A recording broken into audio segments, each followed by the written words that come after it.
இதெல்லாம் இல்லாமல், இந்த கசடுகள் இல்லாமல் அந்த கசடுகளை போவதற்காகவும் படிக்க வேண்டும். அசடர நிற்க படிச்சா மட்டும் போடாது, படிச்சதை அப்படியே ஃபாலோ பண்ணணும். அதனாலதான் சொல்றேன் நிற்க. இதுவும் கட்டளை சொல். கற்க, அசடர, கற்பவை. கற்பவைன்னு ஏன் சொல்றாங்கன்னா, படிக்கிறதுக்கு நிறைய இருக்கு, ஆனா எதை படிக்கணுமோ அதை தான் படிக்க வேண்டும். அதனால கற்பவை. இன்னொரு அர்த்தம், ஒரு இங்கிலீஷ் இருக்கு, கெமிஸ்ட்ரி இருக்கு, மேத்ஸ் இருக்கு, பயாலஜி இருக்கு, நிறைய இருக்கு. ஆனால் நமக்கு எது பிடிக்குதோ அதை படி. நமக்கு எது ஒரு சப்ஜெக்ட் எனக்கு பிடிக்கலன்னா அதை படிக்கக்கூடாது. இப்போ பாருங்க, எக்ஸாம்பிள், உங்களுக்கு வந்து இன்ஜினியரிங் படிக்கணும்னு ஆசை இருக்கு அப்படின்னா நீங்க இன்ஜினியரிங் படிக்கிறதுனால அப்பா வந்து நீ டாக்டருக்கு படிக்கணும்னு சொன்னா நீங்க அவங்க அப்பாவிடமும் அம்மாவிடமும் சொல்லி, அப்பா எனக்கு வந்து இன்ஜினியரிங் படிக்கதான் பிடிக்குது, டாக்டர் பிடிக்கல அப்படின்னு சொல்லி அவர்களை சமாதானம் செய்து நீங்க இன்ஜினியரிங் படிக்கணும். எது பிடிக்குதோ அதுதான் படிக்கணும். ஏன்னா அப்பதான் அந்த கல்வியால் பயன், உங்களுக்கும் பயன், நாட்டுக்கும் பயன் என்பதால் கற்பவை. எதை படிக்கணுமோ அதை படி. கற்பவை கற்ற பின் நிற்க. படித்தா மட்டும் போதாது. அறம் செய்ய விரும்பு என்று படித்தால் மட்டும் போதாது, அந்த அறம் செய்ய விரும்பவும் வேண்டும்.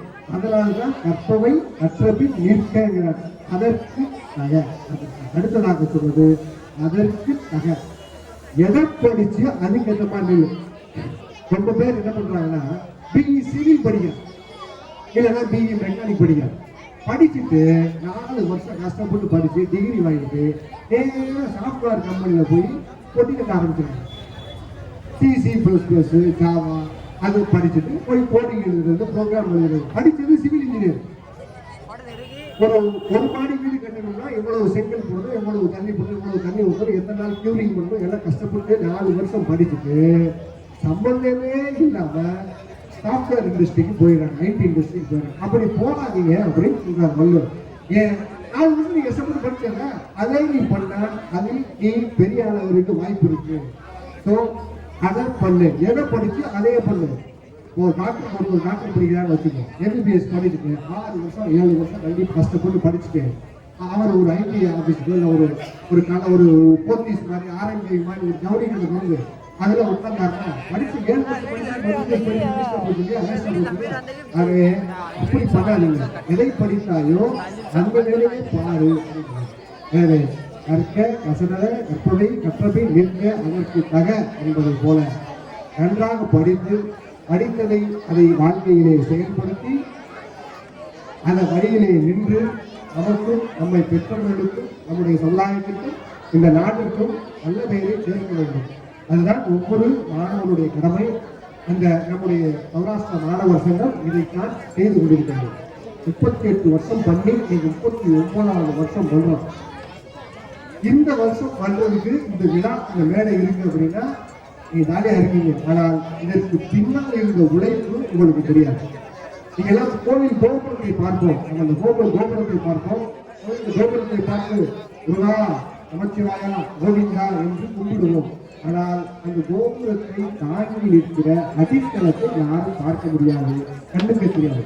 அதுபோல பல பேர், கண்ணுக்கு தெரியாத பல பேர் இந்த விழா இன்று நடைபெறுவதற்கு கடுமையாக உழைத்திருக்கிறார்கள். அவர்களுடைய கடுமையான உழைப்புதான் இந்த விழா இன்று இப்பொழுது இவ்வளவு சிறப்போடு நடந்து கொண்டிருக்கிறது. அவர்களுக்கெல்லாம் நாம் உண்மையிலே நன்றி கடன் பட்டவர்கள். 38 வருஷமா நடந்திருக்கு. இப்ப இந்த வருஷம் பண்றது என்னுடைய அருமை நண்பன் என்ன சுரேஷ் பாபு வந்து வாட்ஸ்அப்ல ஒரு வாக்கெடுப்பு நடத்தி இந்த வருஷம் பண்ணலாமா பண்ணலாமா அப்படின்னு ஒரு வாக்கெடுப்பு நடத்துறாரு. அதுல 300 பேர் வாக்களித்தார்கள். இந்த 300 பேரில் 7 பேர் தான் வேணாம்னு சொன்னாங்க. 293 பேர் நடக்கணும்னு சொன்னாங்க. 293 பேர் நடக்கும் நான் வர்றேன் அப்படின்னு சொன்னாங்க. எங்களுக்கு பேர் வேணாம், நான் தான் பண்ணிருக்கேன்னு சொன்னாங்க. நடக்கணுங்க, விடவே கூடாது.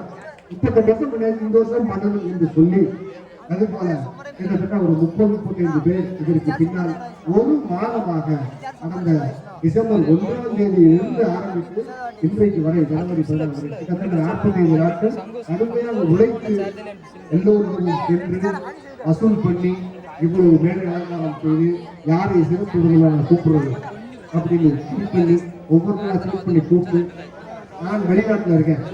அதிர்ஷ்டவசமா என்னுடைய லீவு வந்து கொஞ்சம் எக்ஸ்டெண்ட் பண்ணதுனால இந்த விழாவில் கலந்து கொள்ளக்கூடிய ஒரு அற்புதமான வாய்ப்பு எனக்கு கிடைத்தது.